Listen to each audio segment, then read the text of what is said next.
Hello साथियों, भारतीय साक्षर अधिनियम 2023 आज हम पढ़ने जा रहे हैं संस्कृति। भारतीय साक्षर अधिनियम 2023 में आज हम पढ़ेंगे संस्कृति कन्फेशन। बहुत ही महत्वपूर्ण टॉपिक है। कब कन्फेशन सुसंगत होगा, कब विसंगत होगा, ये सारी की सारी चीज़ें हम इस टॉपिक के अंतर्गत पढ़ेंगे। तो आइए हम पढ़ते हैं धारा 22, भारतीय साक्षर अधिनियम 2023 की धारा 22 कहती है उत्प्रेरण, धमकी या वचन द्वारा कराई गई संस्कृति दांडिक कार्रवाई में कब विसंगत होती है। यही धारा 1872 साक्षर अधिनियम में धारा 24 में है। तो जिन साथियों ने अभी तक हमारा चैनल सब्सक्राइब नहीं किया है, हमारे चैनल को सब्सक्राइब जरूर कर लें और वीडियो को लास्ट तक जरूर देखें। तो सबसे पहले हम जान लेते हैं संस्कृति दो प्रकार की होती है, स्वैच्छिक संस्कृति और अस्वैच्छिक संस्कृति। संस्कृति के संबंध में कोई भी स्पष्ट परिभाषा नहीं दी गई है, लेकिन संस्कृति को क्या माना गया है, एक हिसाब से जुर्म इकबाल माना गया कि कोई स्वीकृति या बयान जो अभियुक्त दे और जिससे यह नतीजा निकले कि उसने कथित अपराध किया है, संस्कृति कहलाएगी। क्या कहलाएगी? संस्कृति कहलाएगी। संस्कृति अपराधांगीकरण या जुर्म इकबाल है। दूसरी भाषा में कह सकते हैं संस्कृति ऐसे कथन को कहते हैं जिससे यह अनुमान लगता है कि अभियुक्त ने अपराध किया है। क्या किया है? अभियुक्त ने अपराध किया है। एक उदाहरण देते हैं। यदि किसी बयान में अभियुक्त कहता है कि वह डकैतों के साथ था और यह नहीं कि उसने डकैती डाली थी, मतलब उस अभियुक्त का जो संस्कृति कथन लिया जा रहा है वो कह रहा है डकैतों के साथ था, उसने डकैती नहीं डाली, तो यह संस्कृति नहीं कहलाएगी। किसी संस्कृति को संस्कृति बनाने के लिए, मतलब किसी स्वीकृति को संस्कृति बनाने के लिए आवश्यक है कि वह अपराध को अवश्य स्वीकार करता हो। एक संस्कृति किसी कथित जुर्म से ताल्लुक रखती है जिसमें कि अभियुक्त दोषारोपित किया जाता है। यदि कोई स्वीकृति किसी अपराध से जुड़ी नहीं है तो वह संस्कृति नहीं कहलाएगी। क्या नहीं कहलाएगी? संस्कृति नहीं कहलाएगी। जुर्म इकबाल या अपराध की संस्कृति कराने के लिए जबरदस्ती या उत्प्रेरित किए जाने वाले अभियुक्त के विरुद्ध धाराएं 24 से 26 तक, अभियुक्त के विरुद्ध भारतीय साक्ष्य अधिनियम 1872 की धाराएं 24 से 26 तक तहरी सुरक्षा कवच निर्मित करती हैं, जिनको साबित करने का भार अभियुक्त पर होता है कि संस्कृति अस्वैच्छिक थी, यानी जबरदस्ती इनवॉलेंटरी रूप से स्वीकृति प्राप्त की गई है। क्या की गई है? जबरदस्ती प्राप्त की गई है। तो साथियों, ये हमने क्या बताया आपको? संस्कृति के बारे में हमने आपको बताया है। अभी इसी में हम आपको आगे बताएंगे संस्कृति के प्रकार। संस्कृति दो प्रकार की होती है, स्वैच्छिक और अस्वैच्छिक। संस्कृति का बल उसके स्वैच्छिक होने पर निर्भर करता है। संस्कृति के स्वैच्छिक होने का सिद्ध भार अभियोजन पर होता है तथा उसे साबित करना होता है कि संस्कृति स्वैच्छिक थी। ऐसा न करने पर, अर्थात अभियोजन द्वारा संस्कृति को स्वैच्छिक न साबित करने पर संस्कृति ग्राह्य नहीं होती है। यह साबित करना आवश्यक होता है कि संस्कृति, पहली कंडीशन स्वैच्छिक थी, दूसरी सत्य थी। संस्कृति कैसी होनी चाहिए? स्वैच्छिक और सत्य होनी चाहिए। पुलिस अधिकारी के सामने की गई संस्कृति और पुलिस अधिकारी की हिरासत के दरमियान की गई संस्कृति कभी सुसंगत नहीं होती है और इस प्रकार की संस्कृतियों को कभी भी क्रमशः धारा 25 और 26 के अंतर्गत साबित नहीं किया जा सकता।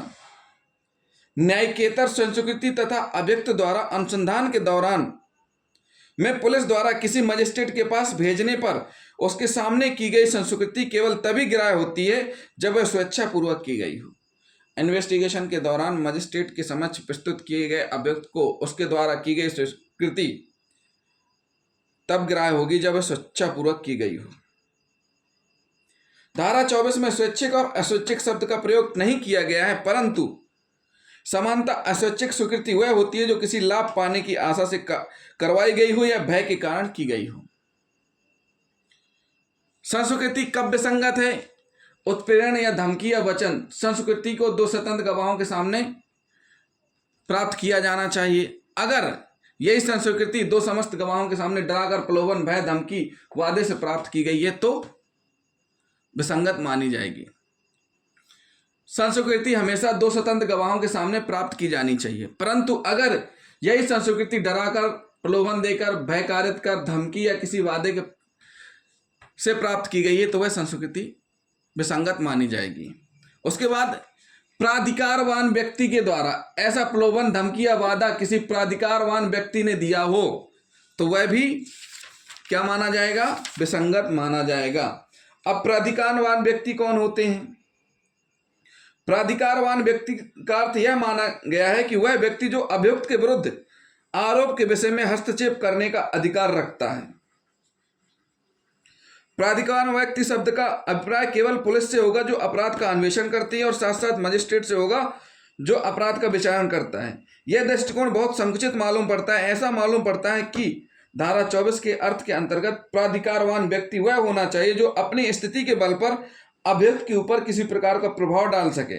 इस प्रकार एक पटेल को प्राधिकारवान व्यक्ति माना गया है। गांव का मुखिया, पुलिस का सिपाही, अवैतनिक मजिस्ट्रेट, खाद्यान्न निरीक्षक, जिलेदार प्राधिकारी व्यक्ति होते हैं। प्राधिकारवान व्यक्ति की परिभाषा इस अधिनियम में नहीं है।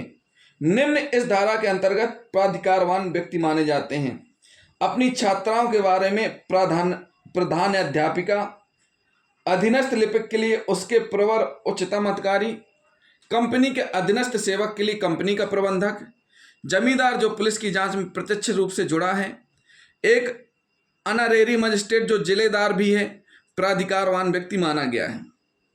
प्राधिकार व्यक्ति में सरकारी व्यक्ति निसंदेह सम्मिलित होते हैं। यह ध्यान रखना चाहिए कि प्राधिकार व्यक्ति वही होता है जो कुछ अधिकारों या प्रभावों का इस्तेमाल करता है। धारा 24 के शब्दों के साथ यह सिद्ध करना होगा, यदि हम कहें कि यह एक सह ग्रामीण जो कि गांव में कोई प्रभाव या प्राधिकार इस्तेमाल नहीं करता वह प्राधिकारवान व्यक्ति है, तो यह धारा 24 के शब्द के साथ हिंसा करना होगा।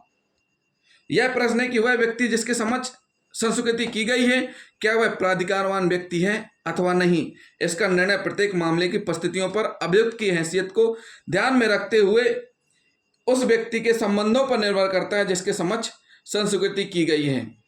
अस्पताल का हाउस सर्जन केवल उसी अस्पताल की नर्स के संबंध में प्राधिकारवान व्यक्ति है। सीधी सी बात है, एक ऐसे व्यक्ति जिसकी स्वीकृति जिसको किसी प्राधिकार व्यक्ति ने दबाव पूर्वक या डरा धमका कर करवाया हो तो वो भी विसंगत मानी गई है। धमकी आदि उसके विरुद्ध आरोप के बारे में हो, धमकी दे करके भौतिक, दुनियाई या ऐहिक रूप का फायदा। इस प्रकार की संस्वीकृति अभियुक्त ने यह मन में विश्वास करके दिया है कि इस संस्वीकृति करके वह अपने विरुद्ध कार्रवाई के संबंध में कोई सांसारिक लाभ उठाएगा या किसी हानि से बच जाएगा। आपने फिल्मों में देखा होगा, बहुत बार हीरो कहते हैं कि विलन कहते हैं, हीरो विलन की लड़ाई होती है, विलन फंसाने के लिए किसी अपने छोटे गुंडे से कोई अपराध करवाता है और जाकर के जुर्म करवा देता है अपने आप को, खुद को बचने के लिए। तो ऐसी स्थिति में वह सामने वाले को प्रलोभन देता है सांसारिक लाभ को या किसी हानि से बचाने के लिए।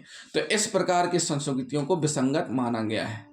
संस्कृति के लिए आवश्यक है कि अभियुक्त अपराध को अवश्य स्वीकार करता हो। संस्कृति दो स्वतंत्र साक्षियों के समक्ष की गई हो। संस्कृति स्वेच्छापूर्वक की गई हो। कब सुसंगत होगी? जब संस्कृति दो साक्षियों के समक्ष की गई हो, संस्कृति स्वेच्छापूर्वक की गई हो, जो कथन किए गए सत्य होने चाहिए ना कि परस्पर विरोधी, संस्कृति बिना धमकी, उत्प्रेरणा, वादा के की गई हो, यदि वह मजिस्ट्रेट की मौजूदगी में उस समय की गई हो जब अभियुक्त किसी पुलिस अधिकारी की अवरक्षा में हो, तो भी वह क्या होगी? सुसंगत होगी। लेकिन विसंगत कब होगी? जब प्रलोभन, धमकी या ऐसे वचन या वादे से डरा धमका कर ली गई है तो वो क्या होगी? विसंगत मानी जाएगी। एक प्रश्न उठता है, क्या प्रश्न उठता है कि कथन के पूर्व वस्तुओं की बरामदगी, एक मामले में वस्तुएं पहले ही बरामद हो चुकी थी और उनके बारे में संस्वीकृति बरामदगी के पश्चात हुई थी। ऐसी संस्वीकृति को ग्रहण नहीं किया गया। उच्च न्यायालय के इस निर्णय को उच्चतम न्यायालय यानी माननीय सुप्रीम कोर्ट ने सही नहीं बताया। संस्वीकृति को ठुकराने का कोई पर्याप्त आधार नहीं था। यह पहलू संस्कृति को संदिग्ध बनाने के स्थान पर ऐसा भी एक गुण माना जा सकता था जिसमें संस्कृति को स्वतंत्रता प्राप्त थी।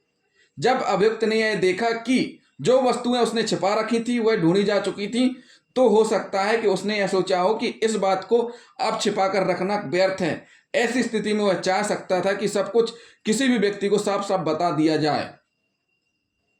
साथियों, ये हुई संस्कृति से संबंधित। अब हम कुछ आपको उदाहरण बताएंगे। उदाहरण यानी कि जैसे संस्कृति के कुछ उदाहरण हैं। आ पर बा को डुबाकर उसकी हत्या का आरोप है। यदि वह कहता है कि उसने बा को डुबा दिया है, वह एक संस्कृति है। परंतु यदि वह कहता है कि मैं तथा बा नदी में स्नान कर रहे थे, सा आया और बा को डुबोने लगा, मैंने बा को बचाने की कोशिश की परंतु बचा नहीं, यह स्वीकृति है, संस्कृति नहीं है। दूसरा उदाहरण, का पर गा की हत्या का आरोप था, जिसकी लाश एक कुएं में बरामद की गई थी। का ने कहा कि पीपल के पेड़ के पास कुएं में झांकते समय सा ने लाश को देखा, यह स्वीकृति थी, संस्कृति नहीं। यदि उसने यह कहा होता कि उसने गुलाब की हत्या की थी तथा मृत शरीर को कुएं में फेंक दिया, तो यह संस्कृति के तुल्य होती। अगले वीडियो में हम आपको संस्कृति और स्वीकृति में अंतर समझाएंगे उदाहरण के सहित। तो साथियों, ये हमने आपको बताया कि धारा 22 भारतीय साक्ष्य अधिनियम 2023 में कब संस्वीकृति विसंगत होगी, जब उत्प्रेरण धमकी या वचन द्वारा कराई गई हो। तो साथियों, जिन साथियों ने अभी तक हमारा चैनल सब्सक्राइब नहीं किया है, हमारे चैनल को जरूर सब्सक्राइब कर लें और बेल आइकन बटन दबाना ना भूलें। वीडियो को लाइक और शेयर जरूर करें। थैंक यू दोस्तों।